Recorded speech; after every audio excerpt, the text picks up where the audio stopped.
Okay. Well, Robert, it's good to be on with you today. How you Same, same. doing? Oh, thank you. I'm doing fine. How are you? Quite well. Obviously, we're both faring more well because of the tonality of our voices, which is the Right, subject right. of discussion for today. Um, well, I don't know if you've been able to get any research in on this. We're kind of flying by the seat of our pants on this one, but we did open up the discussion by pointing out that it may not be something that we think about, but there is something to be said for memorability and significance in deeper male voices. I mean, maybe not just in American society, but especially with the proliferation of Hollywood around the world, in the last 100 years.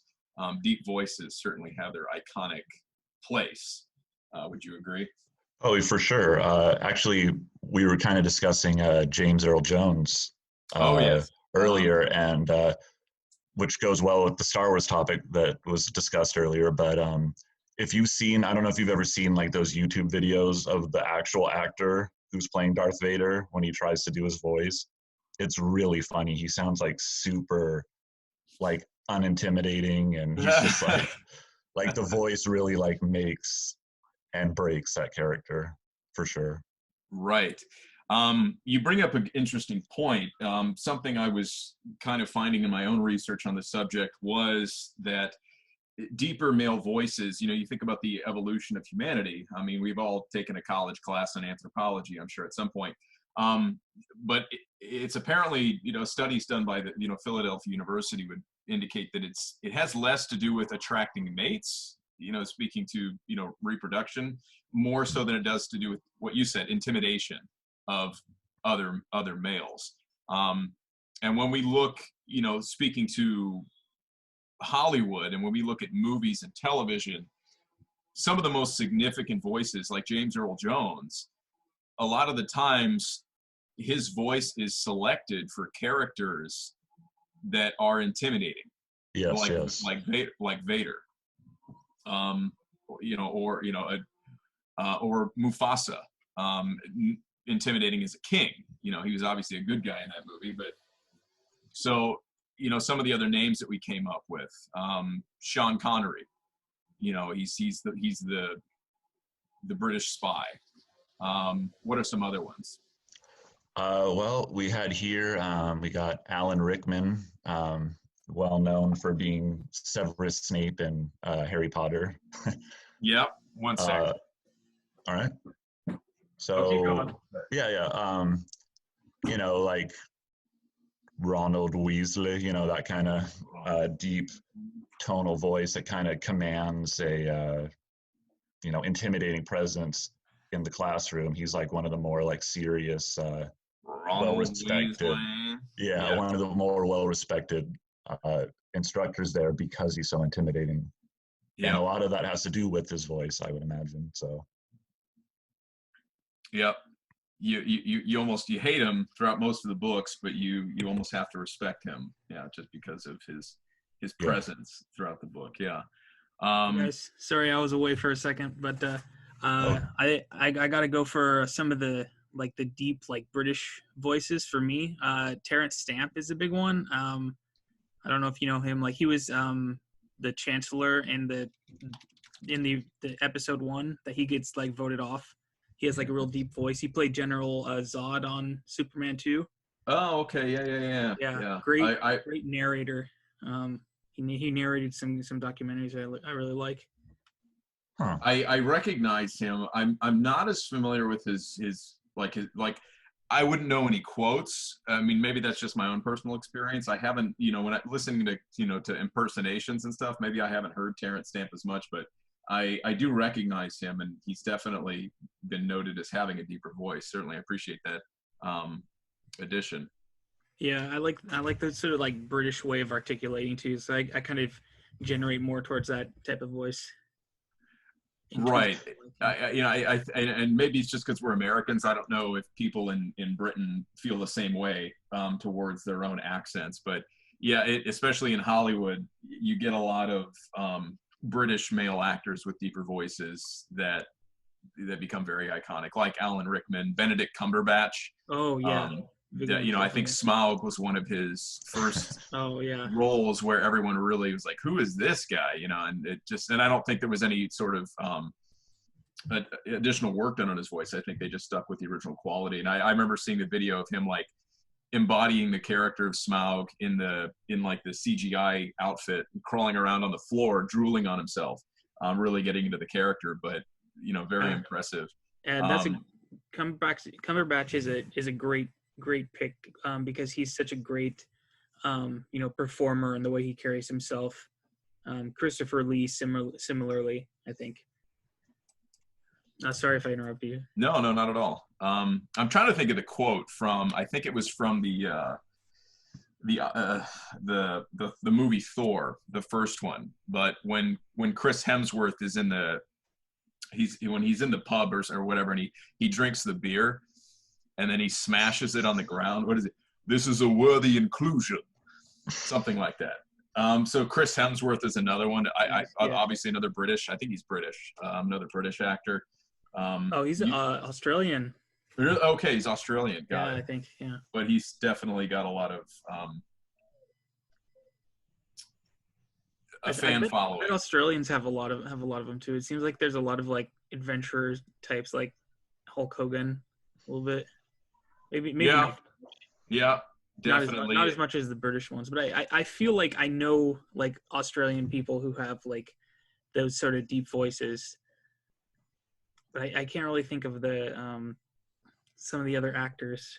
Well, one of the other ones, Patrick Warburton. I don't know if you know him. He does like Kronk from Emperor's New Groove. What's his name? Joe from Family Guy. That guy. Joe, yeah. Brock Sampson. I don't know if you like the Venture Brothers. Haven't watched it, but go for it. Go ahead. Yeah, no. I was just going to say about Patrick Warburton. It's funny because he's not a guy that ever has to really change his voice. His voice is that unique, or that it can apply across various roles. Like he really doesn't have to change anything, from role to role. It's pretty much the same. He's just like the same guy it's like you just know it's him, but it works for all these characters. Yep, that's him. Yep. Hey, Peter. Yeah, it's like the go-to. So who was that? I'm not familiar with who that was. He did the voice of Kronk on The Emperor's New Groove. He plays the police neighbor of Peter on Family Guy. He's got that kind of a dumb guy voice. Okay. Anything else? Maybe I should just look. I should just Google it. Yeah, just did you ever watch like Seinfeld? What's his name again? Patrick Warburton. He was on Seinfeld as David Putty. I don't know if you guys watched that. You said Patrick Warburton? Warburton, yeah. Okay. But kind of moving back to the discussion we started with, I mean, there's, maybe with the exception of Patrick Warburton, I mean, most of these roles are intimidating. So, speaking to men with deeper voices in our society, do they fare better? Speaking from personal experience, I have found different areas of my life where having a deeper voice did actually make a difference. When I enlisted in the Marine Corps, for instance, I knew nothing about, I knew nothing of what to expect. I just knew boot camp was going to be kind of rough, but a lot of what they expect of you in their disciplinary training is volume, I should say. You lose your voice very quickly, because when you respond to your drill instructors, you have to be shouting pretty much at the top of your lungs. And they will, they'll do as much to upset you as possible. They'll get in your face and they'll scream at you, and they'll more or less haze you with a lot of physical activity. But I noticed for myself that when they were up in my face and I was responding with a much, because you have a different variety of voices, from these different guys coming from all over the country. But the guys who had like a more like, aye, sir, they were getting a lot more attention. and as far as physical capability, it was, you know, and as far as the research I looked at, it was indicative of some of the guys with higher voices. They had slimmer or smaller body frames. Hmm. And some of the research I looked at said that a deeper voice is indicative of a larger body frame. But I did notice that, you know, having a deeper voice, I got left alone a lot more, you know, because I would, you know, when they tell me to scream, I would just, you know, scream back at them, and they would be like, okay, this guy's not somebody we need to pay too much attention to. But there was something just, in inherent nature of the military that they definitely, I don't know, as long as you were as intimidating as they were, they seemed to leave you alone. That's one personal experience I can speak to. That's I mean, definitely commands like a certain level of respect over, like, if you hear somebody, like you said, with a squeaky voice, you're not intimidated. You don't really, I mean, not that you don't respect people who have squeaky voices, obviously, but you're more likely to pay attention, I guess, in that instance. So yeah, for sure. That definitely is a good observation. Now, as fellow gentlemen with, you know, deeper voices, have you noticed, because, you know, personally I noticed that my voice doesn't stay the same. It kind of depends on who I'm talking to, and I've noticed it's nearly involuntary, but depending on who I'm talking to, like if I'm on the phone with, you know, somebody, you know, as far as like a sales agent or somebody with like a customer support, and it's a woman, I've noticed that I tend to adopt a higher, you know, oh, hi, thank you, you know, oh yeah, oh, thank you so much, you know, versus when I'm maybe talking to another guy, or like at a waitress, a server at a restaurant or something. Have you guys noticed that about yourselves? I mean, yeah, like you kind of take like a more like kind of a not as harsh tone, I guess, because you're not really trying to, you know, I guess you just like, yeah, you adapt your voice. Like it's similar to like when you have like a group of friends and they kind of talk a certain way and you talk that way with like that group of friends, you know what I'm saying? Like certain jokes and mannerisms. And then when you talk to other people, you're more serious and like your normal self, if that makes sense. Right. So yeah, so I definitely think that like when you talk to like you said, like a woman, like on like on the phone or whatever, you know, you do kind of tend to raise your voice kind of to match the energy, I guess, if that makes sense. So yeah, I think that's a good way to put it. Yeah.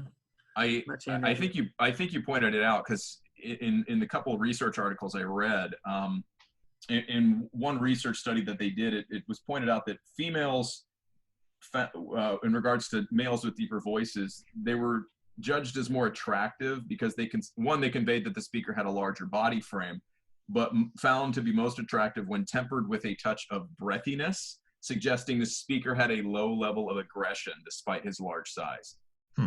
So when I apply that to my own personal experiences, it's like I said, it's almost involuntary, which is the kind of funny thing about it. But yeah, it's almost like you want to come off less intimidating, especially when you're speaking to somebody who would be perceived as I hate to use the word weaker, but in regards to women, I mean, you want a gentler approach, I guess would be the PC way of putting that. It's interesting how we just do that unintentionally.